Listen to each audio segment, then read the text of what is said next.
hay un tema que te gusta mucho, en especial, y es todo lo que tiene que ver con la reforma que sucedió en la época de Esdras, ¿no? Entonces, ¿qué te parece si hablamos de ese tema y vamos yendo y profundizamos en las riquezas que hay?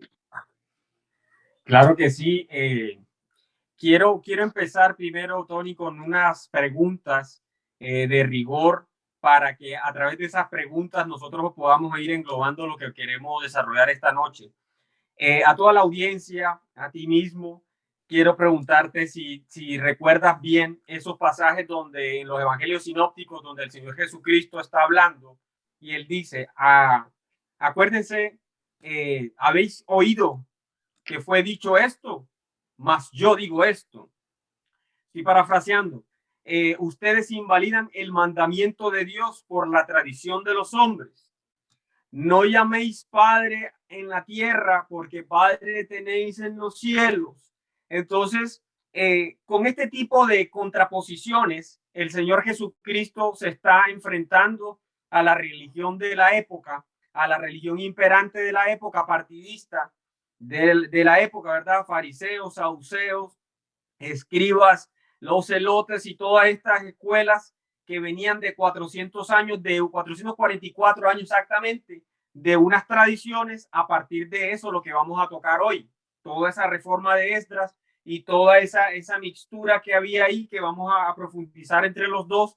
Pero quiero empezar para que reflexionemos sobre esos textos, porque es que para nosotros comprender el contenido del mensaje de nuestro Señor Jesucristo, cuando Él estaba aquí en la tierra, él vino a reformar también, él vino a salvar, vino a mostrar esa revelación divina, ese carácter del Padre, ese Padre revelado en Él, manifestado en Él, expresado en Él.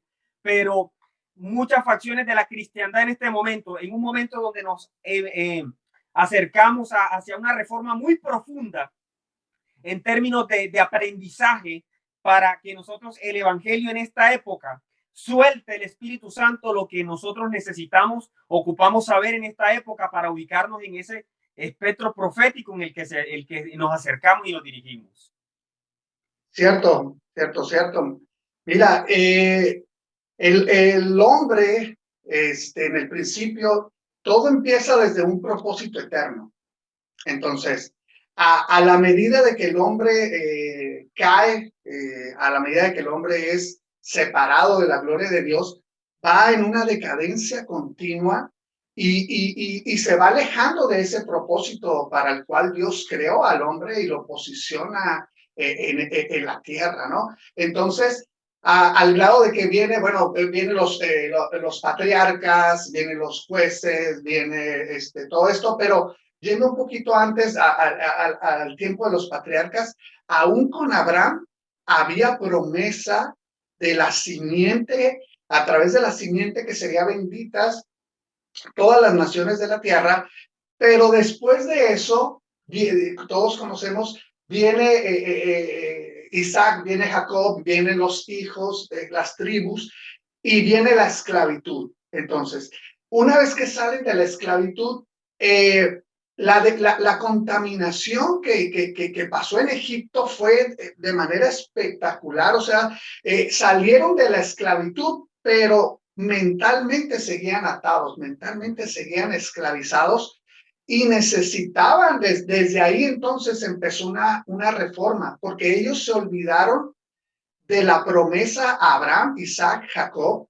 Ellos se habían olvidado ya de eso, cada vez se iban alejándose más.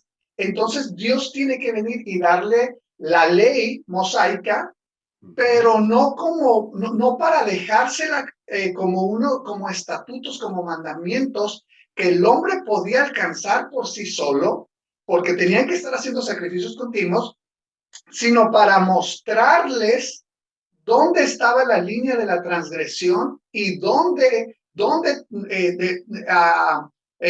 dice la Biblia que sin ley no hay revelación de pecado. Entonces, Dios le da la ley para mostrarles a qué grado de contaminación habían llegado y que por eso era necesario la expiación, porque Dios, el pueblo que Dios había sacado de Egipto, continuaba en ese propósito eterno que él tenía para ellos, pero necesitaban ir direccionando. Entonces, la ley dice que es el ayo, es ese tutor que los iba direccionando hacia Cristo, hacia la promesa Abraham. Entonces, ya después viene el otro cautiverio, que justo es el que vamos a hablar el día de hoy, que es los babilónicos llevando los cautivos, ¿no? Sí, claro. Muy bueno que hagas ese recuento. Me gusta que hagas ese recuento porque estamos en un tiempo, lo decía yo con la escuela en estos días, que nosotros necesitamos entrar en contexto de lo que estamos enseñando. Necesitamos entrar en una historicidad, en un fluir de la revelación que trae, entender la palabra desde todo ese contexto de historia, porque es que la historia no como una presunción académica ¿cómo saben? Sino de que eso tiene una línea de tiempo que va conectada. ¿Por qué te lo digo? Porque lo decía en la transmisión pasada, el tiempo de los patriarcas, qué bueno que lo tocaste, Abraham, Isaac y Jacob, ellos no tenían Torá, ellos no tenían revelación escrita, sino tenían tradición oral.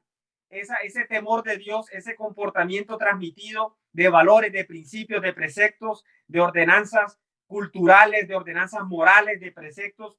Todo esto, eso era transmitido oralmente de una generación a otra. Y eso tenía una aplicación en el tiempo.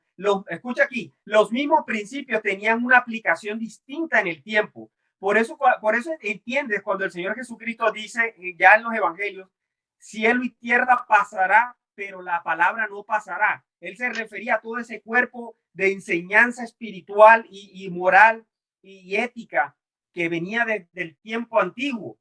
Entonces, cuando se introduce la Torá, cuando la Torá llega al Sinaí y Moisés recibe el escrito y lo escribe en tablas de piedra y empieza una normativa ya de modo escrito, empieza la cultura de lo escrito.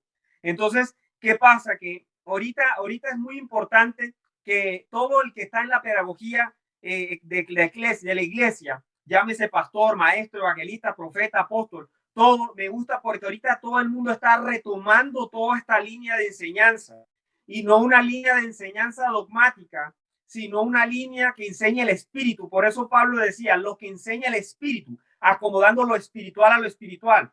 Y lo espiritual tiene que ver con lo escritural, pero no solamente nos podemos quedar en lo escritural porque lo escritural solo sin el espíritu no dice mucho. Voy a repetir eso. Lo escritural sin el espíritu no dice mucho. Y el dogmatismo en el que ha caído la cristiandad es que si no está en la palabra, entonces no lo creo. O si no está, o si no se adapta a mi dogma o a lo que me enseñaron en el instituto bíblico, entonces yo lo rechazo. Que esto es muy delicado y aquí hay una línea delgada porque esto tiene una historia y lo voy a ampliar aquí rápidamente para darte la palabra.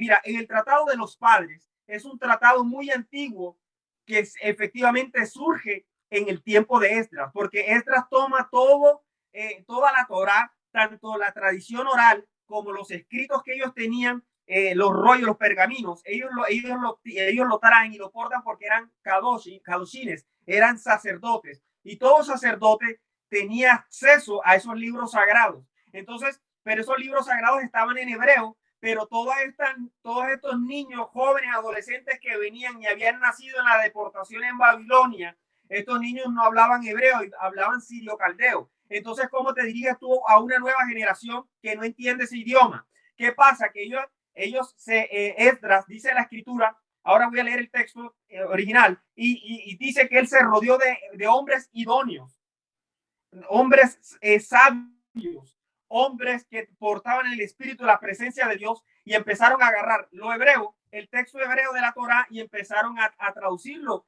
a los caracteres pues sirio-caldeos de estos niños, y después estos niños ya en edades más avanzadas los empezaron a formar, ya a recuperar lo que tú dijiste al principio, la lengua materna y la herencia espiritual y las costumbres santas de Abraham, de Isaac, de Jacob, de toda la herencia que ellos traían hasta esa época. Ellos tenían que recuperarla. Ahora la cristiandad está entrando en una recuperación de su más fidedigna línea de espiritual, no dogmática, porque es que el cristianismo se volvió dogmático y se diversificó y se dividió los últimos 200 años, una cosa espeluznante.